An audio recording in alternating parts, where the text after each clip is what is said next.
This is the Commander's Beacon, and I'm Eric. And we're here to talk about some unconventional ways that you might build your Commander deck, kind of like feeding peanut butter to dogs. That's kind of cruel. You probably shouldn't do that. Peanut butter is for cats. They deserve it. Okay, serious note. Cats, turns out, can actually choke on peanut butter, and peanut butter does have some toxic ingredients that are dangerous to them. So don't actually feed peanut butter to your cat. Anyways, today we're looking at a deck tech featuring a brand new partner pair from Commander Legends. We're looking at Alena and Halana, the Gruul partners that care about creatures entering the battlefield. Well, what type of creatures, you might ask? Well, today we're going to be focusing on dragons and getting those dragons to enter the battlefield as frequently as possible.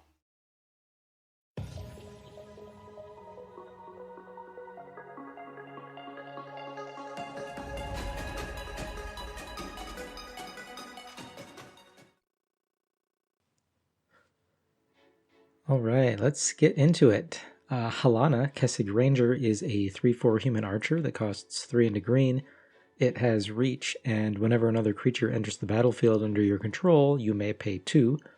When you do, that creature deals damage equal to its power to target creature. Halana also has partner.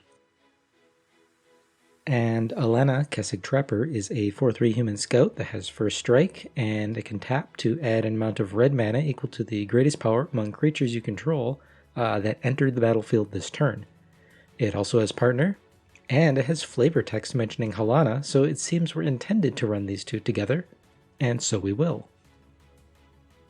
So if we look at the EDA trick page for the Alena-Halana partner pair, we see beefy green good stuff. Galta, Kogla the Titan Ape, Beanstalk Giant, and that makes sense. The bigger your creatures are, the more likely that Halana's trigger will kill an opponent's creature, and the more mana you'll generate with Alena.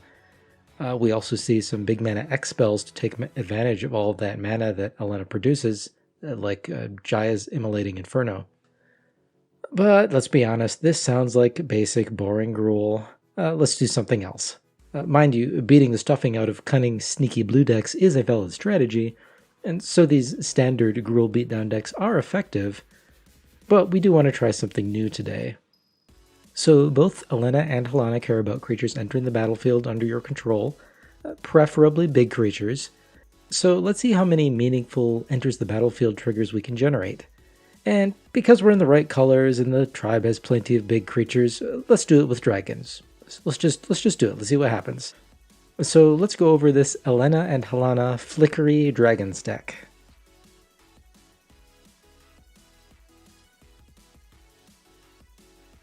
First, let's talk about those flickering dragons. Now, typically blue or white are used for flicker or blink strategies with cards like Thassa Deep Dwelling, Eldrazi Displacer, Eerie Interlude. These strategies use creatures that have a triggered ability when they enter the battlefield, and by repeatedly having such a creature leave and enter the battlefield, we can trigger those abilities many, many times. But most of these spells and effects that blink or flicker a creature use blue and white. So in Gruul colors, once our dragons are on the battlefield, we don't have nearly as many efficient ways to trigger their enter the battlefield effects again, but I want to talk about a few of the options that we do have. Flame Shadow Conjuring and Molten Echoes are red enchantments that cost 4 mana, and both basically do the same thing. They generate a token copy of any non-token creature that entered the battlefield under our control. That creature token gains haste, and it's exiled at the end of the turn. Flame Shadow Conjuring triggers whenever any creature enters the battlefield under our control, but we have to pay 1 red mana to get that token copy. Molten Echoes gives us the token copy for free, but only for a creature type that we assign when we cast Molten Echoes, so for this deck that's most likely going to be dragons. So each of these gives us an additional enter the battlefield trigger whenever we have a dragon with such a trigger enter the battlefield, not to mention a decently sized, hasty flying attacker. You could also run Mirror March. This is a 6 mana enchantment that has you flip a coin whenever a non-token creature enters the battlefield under your control until you lose a flip. Then you generate token copies equal to the number of flips that you've won. These tokens get haste and they're exiled at the end of the turn. Now, I'm not running this card in this deck because since we're in Dragon Tribal, we're already pretty heavy on the 5 to 7 drops, and I don't really want another one. Plus, I don't really care for the randomness that this card gives you in this deck. You could get 3 to 4 token hasty copies of your creature, but you could also just lose the first flip and get nothing. Panharmonicon will copy all of our enter the battlefield effects so that they happen in an additional time. This means that each creature that enters the battlefield under your control will trigger Halana's ability twice, for example, but you'll still need to pay the 2 mana for each of those triggers to have your creature ping another creature. Strionic Resonator lets you copy any triggered ability by paying 2 mana and tapping it. Now, many of these triggered abilities will be enter the battlefield effects, but there's plenty of other triggers that we'll talk about later on that could be copied too. I mean, there's so many powerful triggered abilities in this deck that you'll almost always have something relevant to use for Strionic Resonator. Conjurer's Closet is a Blink deck staple. This is an artifact that costs 5 mana, and it says at the beginning of your end step, you may exile target creature you control, then return that card to the battlefield under your control. So we're going to get a ton of value from this as long as it remains on the battlefield. That's an extra Rabid Bite trigger from Halana each turn, or any of our other ETB effects. Temur Sabertooth is a 4/3 cat that costs 2 and 2 green. It lets us pay 1 and a green to return a creature to our hand from the battlefield. This is about the best you'll get for green flicker. You'll have to pay the full mana cost to recast whatever dragon you bounce back to your hand. But this effect can also be used to save your dragons from targeted removal or board wipes or things like that. Note that Temur Sabertooth also becomes indestructible until end of turn whenever you use its ability to bounce one of your creatures, so it can protect itself a bit. Voyager Staff is our last classic non-Azorius flicker effect. This is an artifact that costs 1 and you can pay 2 and sacrifice it to exile one of your creatures, and return it to the battlefield at the beginning of the next end step. So this also allows you to save one of your creatures from targeted removal or board wipes, and it gives you another ETB trigger outside of your main phase, though you will be limited to getting that trigger at the beginning of an end step, since that's when the creature returns to the battlefield. However, again, this also lets that creature dodge a board wipe or targeted removal, like a Merciless Eviction, since, again, that creature returns to the battlefield at the beginning of the next end step, and not necessarily when you use the Voyager Staff's ability. Now, you won't surprise anyone with Voyager Staff, since you need to cast it during your main phase before you can even use it. Lastly, Divergent Transformations is some spicy red tech that might get us ETBs anytime we want at instant speed, as long as we're not too particular about what we get. This is an instant that costs 6 and a red, but it has Undaunted. This means it costs 1 less for each opponent we have. So in a typical 4-player game, this will often cost 4 total mana. And when it resolves, you exile 2 target creatures. For each of those creatures, its controller reveals cards from the top of their library until they reveal a creature card, and puts it onto the battlefield, then shuffles the rest into their library. So you could use this as removal on your opponent's creatures, and to be fair, the exile-based removal in Gruul colors is pretty rare. Actually, non-damage-based creature removal in Gruul colors is pretty rare. You could also use Divergent Transformations on your own creatures to hopefully get another dragon ETB effect at instant speed. Now, we have 9 non-dragon creatures and 15 dragon creatures in our deck, so we'll typically have about a 60% chance of hitting a dragon from this effect if we use it on one of our own creatures. And finally, since we're not playing Azorius, we're going to get a little bit desperate for repeated ETB effects. We can use sacrifice outlets or just incidental deaths of our dragons paired with green's decent access to graveyard recursion to squeeze just a little bit more delicious ETB juice out of our dragons. Greater Good is an enchantment that lets us sacrifice a creature, then we'll draw cards equal to that creature's power and discard 3 cards. Since most of our dragons have 4 to 6 power, we'll typically net 1 to 3 cards in this exchange. And High Market is a land that we can tap and sacrifice a creature, no questions asked. And then we're running some graveyard recursion to get these sacrificed dragons back into our hand so we can recast them. But I'll talk more about those specific recursion cards later. But now that we know how we're going to multiply our dragon ETB triggers, let's talk about the dragons that are going to be generating those triggers. Demanding Dragon is a 5/5 that costs 5 mana and demands that target opponent sacrifice a creature when it enters the battlefield, or they take 5 damage. Scourge of Vulkus is a 4/4 that costs 5, 2 and 3 red, and when it or another dragon enters the battlefield under our control, it deals X damage to any target where X is the number of dragons you control. So if you have a dragon token generator like Flame Shadow Conjuring, this will do at least 4 damage, even if you don't have any other dragons on the battlefield when you cast Scourge of Vulkus. And it just gets better the more dragons you've got. And remember, this effect will apply to any other dragon that enters the battlefield afterwards, as long as Scourge of Vulkus stays on the field. Now, similarly to Scourge of Vulkus, we need to run Dragon Tempest. This is a dragon tribal enchantment that costs 1 and a red. It gives all of our flying creatures haste, which is great. But it also has, whenever a dragon enters the battlefield under your control, it deals X damage to any target where X is the number of dragons you control. Now, you won't be flooding the board with 10 or 20 dragons or anything, so this effect seems small, but we'll hopefully be getting dragons entering and leaving the battlefield a lot, as well as the occasional dragon token, so that damage will add up. And this card is only 2 mana. Boggart and Hellkite is a 5/5 that costs 8, and it deals 5 damage divided as you choose among any number of targets when it enters the battlefield.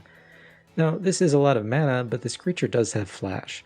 That means you can get this ETB effect at instant speed as well as any other ETB effects you have from other permanents that you have, and that, I think, makes this a worthwhile card. Speaking of getting ETB effects at instant speed, we're also running Savage Summoning. This is an instant that costs green, it can't be countered, and it gives the next creature spell you cast this turn flash, and that spell also can't be countered.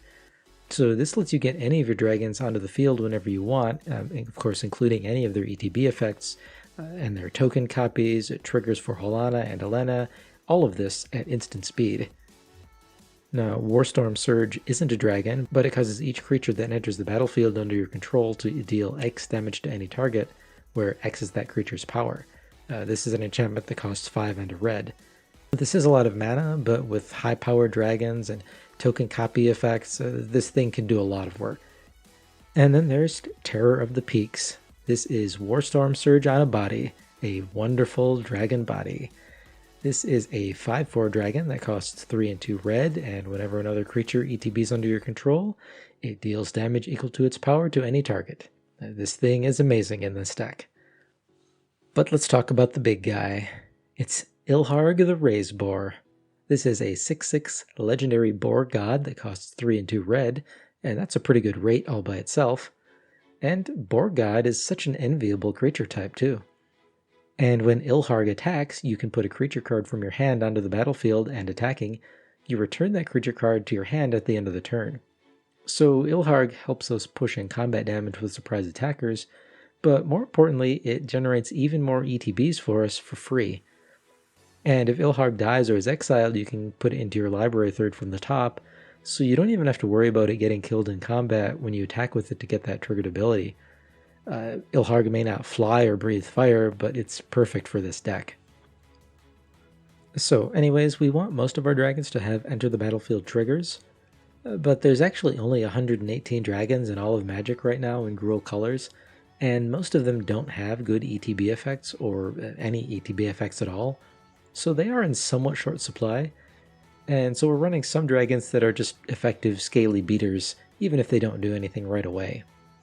Atarka World Render, for example, is the classic big dumb scaly beater. It's a 6/4 with flying and trample that costs 5 red-green, and it gives each of your attacking dragons double strike, including itself. Pretty straightforward, pretty powerful. I don't really need to say too much more about this. Lathless Dragon Queen, same thing, straight up big dumb dragon value. Whenever a non-token dragon enters the battlefield under your control, you make another dragon in the form of a 5/5 token. Now, notice this only triggers from non-token dragons entering the battlefield, so Flame Shadow Conjuring, Molten Echoes, they won't affect it, but Conjurer's Closet and Panharmonicon and the like, they will. Skargan Hellkite, this is a 4/4 for 3 and 2 red. It has Riot. That means when it enters the battlefield, it either gets haste or a +1/+1 counter of your choice. And if it has a +1/+1 counter on it, you can pay 3 and a red to deal 2 damage, divided as you choose among any number of targets. This is mostly a mana sink for Alena if we don't have anything else to do with that mana that she generates. And speaking of mana sinks for Alena, we absolutely need to mention Leyline Tyrant. Not only is this a dragon, in fact a 4/4 dragon that costs 4, or 2 and a red, it also has you don't lose unspent red mana as phases and steps end. So this wonderful creature can just stockpile the mana that Alena generates. You'll probably generate 4 to 6 mana each turn just casting dragons with Alena on the board, and then when Leyline Tyrant dies, you can pay any amount of red mana to do that much damage to any target. Now, you won't get to realize the magical Christmas land possibilities with this guy all the time, but the potential is there. Just imagine you've stockpiled 20 or 30 red mana, and you just leave your high market untapped to detonate this creature whenever you need to.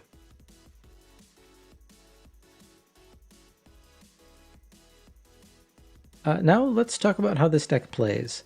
Alena and Halana are an unconventional choice to lead a Dragon Tribal deck, and because we're relying on cards that enhance our activated and triggered abilities to get more value out of our dragons, we don't have as many slots for dragon cards as other decks might. According to EDHREC, for example, the average Dragon deck contains 28 dragons. By comparison, our deck contains only 15. And this means that the two decks will play fairly differently. All dragons are powerhouses that must be dealt with fairly quickly by your opponents. A deck like the Dragon wins through a critical mass of dragons. I mean, as long as they have more dragons than their opponents have removal, they'll do well. But our deck needs to be a little bit more strategic about vomiting dragons all over the battlefield. So when we do, we need to make sure that each dragon we play gives us immediate value. We don't want to wait until the combat step on our next turn before our dragons will reward us. Fortunately, our deck is built precisely to do this. With Halana, a dragon can immediately hit another creature when it enters the battlefield. With Alena, even if our dragon is removed immediately, we'll still get a bunch of mana out of it. A Warstorm Surge gives us some targeted damage every time we have a dragon enter the battlefield, and our clone effects like Molten Echoes give us a hasty attacker. Now note that that won't work for legendary dragons like Atarka though, since one of them will die due to the legend rule.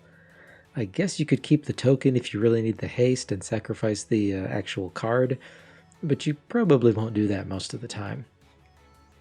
Now, to make up for the smaller number of dragons in our deck, we're running probably a bit more removal and a moderate amount of graveyard recursion. Speaking of graveyard recursion, Noxious Revival and Reclaim are instants that cost a green, and they return a card from our graveyard to the top of our library. These are perfect to cast at the end of the turn right before ours to set up our draw with an important dragon in our graveyard. Evolution Charm is a modal instant that costs 1 and a green, and it can either help us hit our land drops by searching for a basic land from our library to our hand, or it can recur a creature card from our graveyard to your hand, or give a creature flying until end of turn. Of course, we can probably ignore that last one since most of our creatures are dragons and they fly anyways.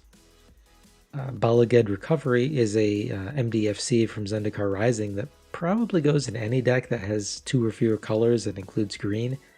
This is an instant for 2 and a green that returns a card from your graveyard to your hand, or if you need it to, it can be a land that enters the battlefield tapped and taps for green. Genesis is a 4/4 creature that costs 4 and a green, and if it's in your graveyard, you can pay 2 and a green at the beginning of your upkeep to return a creature card from your graveyard to your hand. And of course, we're running Eternal Witness, which is a creature that returns a graveyard to our hand when it enters the battlefield. So with our blink and bounce effects like Temur Sabertooth, Flame Shadow Conjuring, Conjurer's Closet, we'll hope to get more than one ETB trigger from Eternal Witness. Now, in addition to our graveyard recursion, we're also running Lightning Greaves, Swiftfoot Boots, and Heroic Intervention.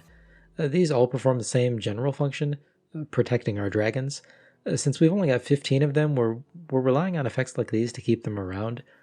Lightning Greaves and Swiftfoot Boots are equipment that provide Shroud or Hexproof respectively at a low mana cost. The Greaves equip for free, and the Boots equip for 1. They also provide haste as well. Just note that because the Lightning Greaves give Shroud, whatever they're equipped to won't be able to be targeted by a few of our blink effects, like Conjurer's Closet. And then Heroic Intervention is an instant for 1 and a green that gives all of our permanents hexproof and indestructible until end of turn.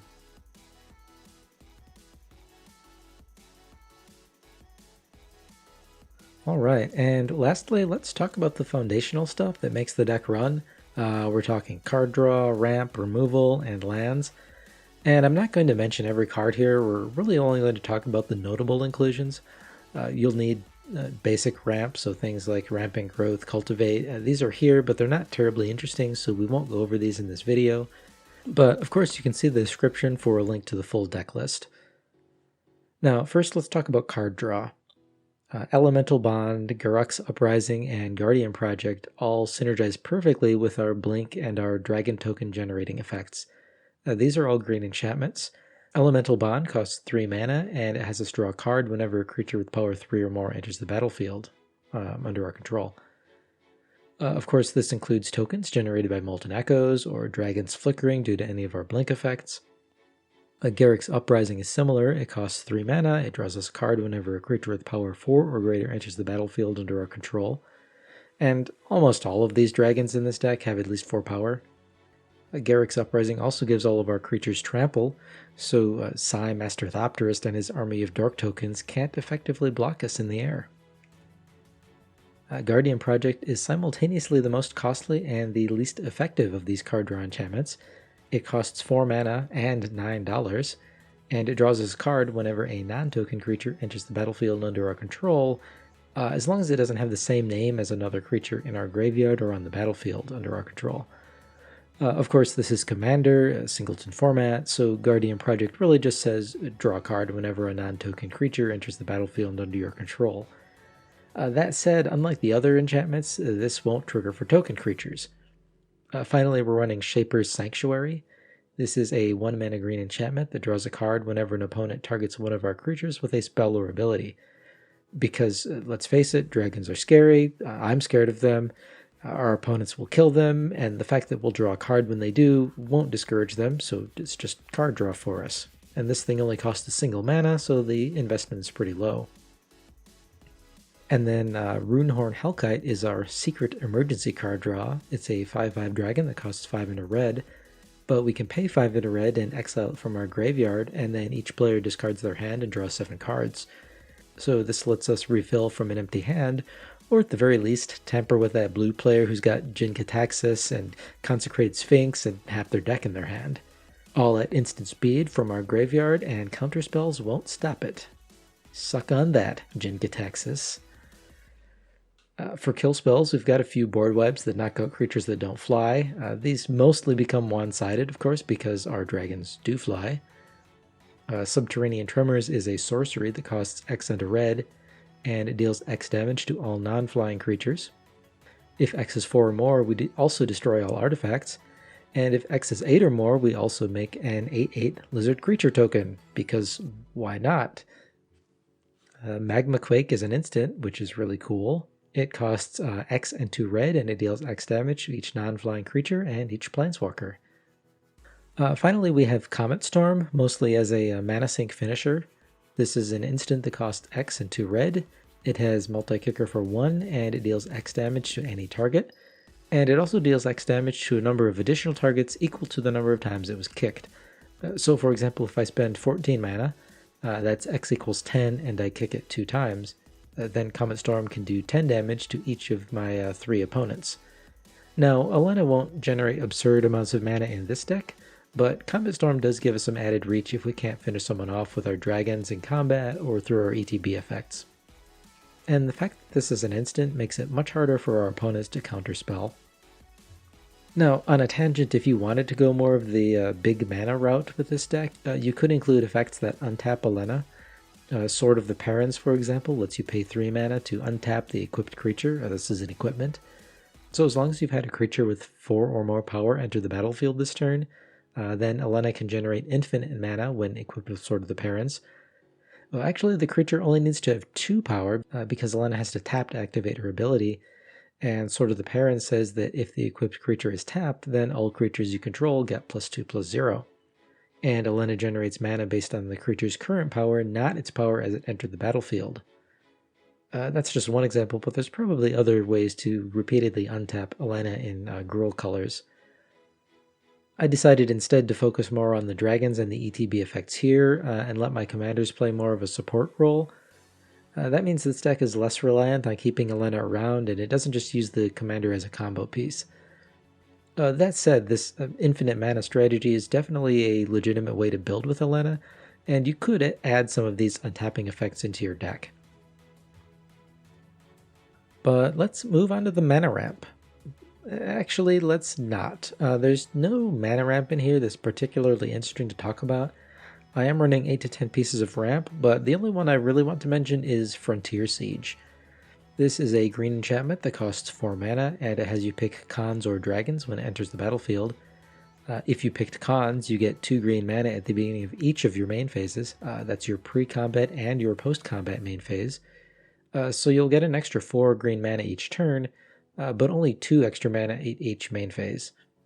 So if you cast Frontier Siege during your pre-combat main phase, it'll at least refund you 2 of its casting costs during your post-combat main phase. So it kind of effectively only costs 2 mana. Now, Khans is a valid option for this deck, despite it being a dragon deck, but you might pick dragons at times too.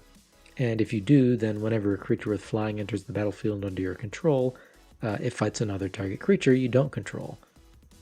So I really like Frontier Siege in this deck because either mode is valuable, and there could be times when you want to pick Khans or pick dragons. Now, for lands, please take a look at the deck list that's linked in the description. We're running 37 lands, but I am counting 3 of the Zendikar Rising MDFCs among them. Notably, we've got Bonder's Enclave for some emergency card draw. This lets us pay 3 and tap it, or effectively 4 mana, to draw a card, but only if we have a creature with power 3 or greater on the battlefield. Now, all of our dragons and both of our commanders meet this requirement. Kessig Wolfrun lets us pay X red-green and tap it to give a creature plus X+0 and trample until end of turn, so this is going to help our dragons get in for combat damage, and Alena can help us put more power into that X value. Valakut Awakening is one of those MDFC lands. It's an instant that costs 2 and a red, and it lets us recycle our hand if we need to dig for something specific. This lets us put any number of cards in our hand on the bottom of our library. Then we draw that many cards plus 1.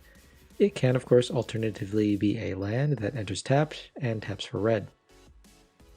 And finally, Colony Ambush is an instant that costs 2 and a green, and it has one of our creatures fight an opponent's creature. So we do have some added versatile removal that can alternatively be a land that enters tapped and taps for green.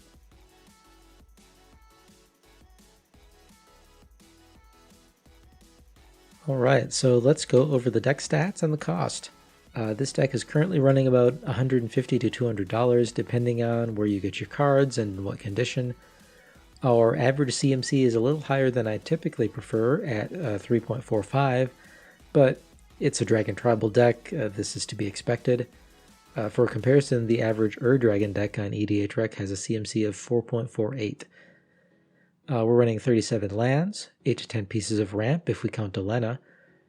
We have 8 sources of card draw and at least 7 sources of single target removal, but realistically we have a lot more single target removal than that, since so many of our dragons and our other effects deal damage to a target under certain conditions, like when a dragon enters the battlefield or just from Halana's trigger herself. Since these effects are conditional, it's hard to decide whether or not to count them as removal, so I'll just say that there are at least 7 pieces of single target removal. Just know that you won't be hurting for small and medium-sized damage-based removal in this deck. Now we also have 2 board wipes. I tend to prefer single target instant speed removal over board wipes in most decks. This allows you to respond again at instant speed to the thing that is exactly threatening you when it is threatening you. I mean, why kill Blitzsteel Colossus at sorcery speed if you're not sure if it will attack you at all, or of course if another opponent will remove it for you. And using more single target removal instead of board wipes typically makes a deck play a lot smoother, since board wipes typically cost more mana. And you'll generally pay 1 to 3 mana for single target removal, but most board wipes are 4 to 6 mana or more. And we can see that preference for instant speed interaction in this deck. We have 15 instants and 5 sorceries. Now, of course, this is only my preference, so you can alter the size and composition of your removal package to fit your meta and your playstyle. Now, we're also running 7 cards that generate more enters the battlefield value, like our blink and bounce effects, and 6 pieces of graveyard recursion.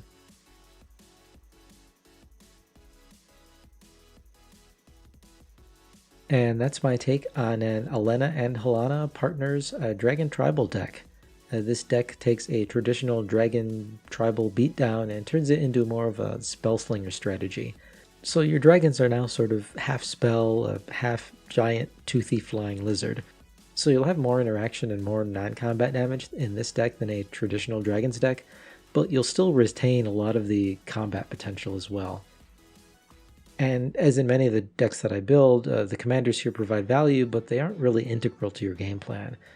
So if they get stolen or just killed too many times and the commander tax becomes too high to recast them again, you'll still get to play Magic. But that's all that I've got for today. Please like this video or subscribe if you found any of this useful. I'll be posting weekly videos describing all sorts of unconventional ways that you can build your commander decks, from budget alternatives to deck techs to top 10 lists. Next time we'll be discussing Esper Cycling, featuring the sly Ghost of Ramirez Di Pietro and his buddy, the pious Ravos Soultender. Thank you for watching.